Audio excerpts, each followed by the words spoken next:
নমস্কার। আমি 2023 কোর্স করেছি। কোর্স করার আগে যেমন ছিলাম অনেক ভালো হয়েছি, অনেক ভালো লাগে। পুরো গা ব্যথা, গ্যাসের খুব প্রবলেম হতো, সব কিছু অনেক কিছু হতো, তো খুব ভালো। আর এই আশ্রম কোর্স করার পর কেউ মনে হয় না কি বাইরে আজকে দেখছি, মানে অনেক দিন থেকে সব নিজের লোক, সত্যি করে খুব একদম কাছের লোক মনে হয়। এইটা সম্পূর্ণ হয়েছে আমার গুরুজির জন্য। আর কোর্স করার পর যত এই দিন কোর্স লাস্টে করেছিলাম সেই দিন থেকে মনে হয়েছিল যে গুরুজির কাছে যাই ডেলি স্বপ্ন দেখতাম, স্বপ্নতেও গুরুজিকে দেখতাম, খুব ভালো লাগতো।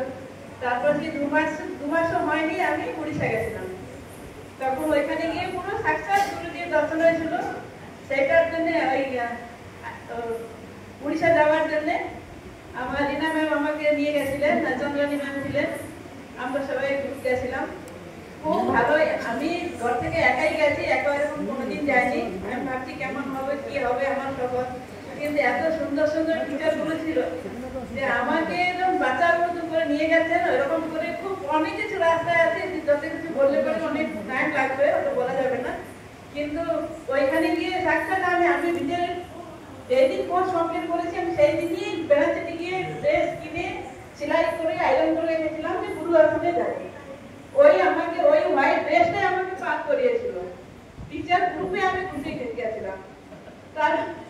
তারপরে আমি আমার ভিতরে গিয়ে আর একটা ব্যারিকেড ছিল, সেখানে আমি তো ঢুকতে পারিনি, কারণ টিচার আই কার্ড লাগবে।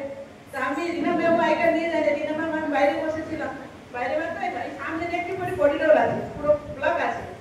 তো গুরুজি ওইখানে ছিলেন, আমরা জানি না।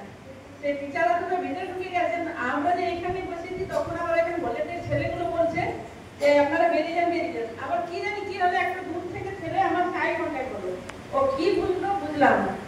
ও যখন আমাকে দেখলো তখন আবার আমার সামনে যে ছেলেটা করছিল, আমাকে বাইরে বার করছিল, তাদের সঙ্গে করলো, তখন এরকম করলো, আবার চেয়ার নিয়ে ওরা বসতে দিল, জল নিয়ে খেতে দিল।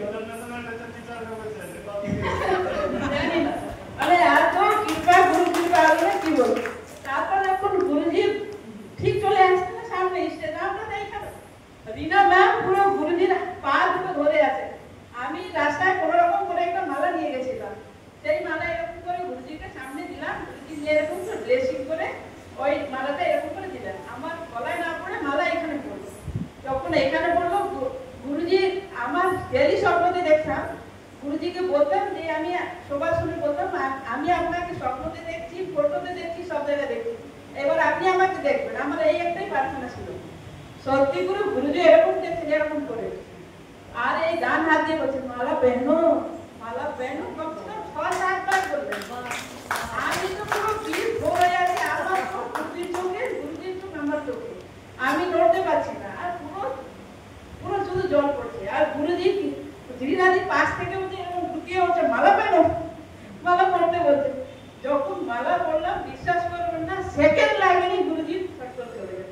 যতক্ষণে আমার মালা পড়েনি তো 6-7 বার বলেছেন মালা পেহনো, মালা পেহনো। ওই সাউন্ডটা এখনো আমার কানে ভিজে। তারপর এত গুরু কৃপা, এতবার দর্শন হলো, বেঙ্গল গেলাম, আনন্দ করলাম, সব কিছু। সত্যি এখানে আসার পর আমি অনেক কৃতজ্ঞ যে আমার ফার্স্টে জামাই নিয়ে এসেছিল, আমি একা আসতে একটু কেমন লাগছিল, মেয়েদেরকে কোর্স করিয়েছিলাম, আমি করিনি, তখন জামাই নিয়ে এসেছিল। তারপরে এখানে ফর্ম ফিল আপ করে গেছি। এইবার রিনা ম্যাম ফোন করছে, দোলান ম্যাম ফোন করছে, ভাই এখানে আমাদের ভাই ফোন করছে, সোমনাথ। লাস্টে বলে ঠিক আছে যাই। আসার পর যেই দিন থেকে আমি এখানে ঢুকেছি না, আমার আর কিছু ঘুরে তাকানো কিছু নেই, শুধু গুরু কৃপা এগিয়ে যাচ্ছে। যেই মানুষগুলো কথা বলতো না, এখন যার সম্মান দেয়, যার মান দেয়, এখানে এসে মানে কেউ আমার বাইরের নয়, সব আমার পুরো আমার মনে হচ্ছে বুকের সুখ সত্যি করে। এত ভালোবাসা পাওয়া যায় না, এখানে কথা পাওয়া যাবে, টাকা দিয়েও কিনা যায় না, এই গুরু কৃপা ছাড়া আর কিছু। অসংখ্য ধন্যবাদ সবাই।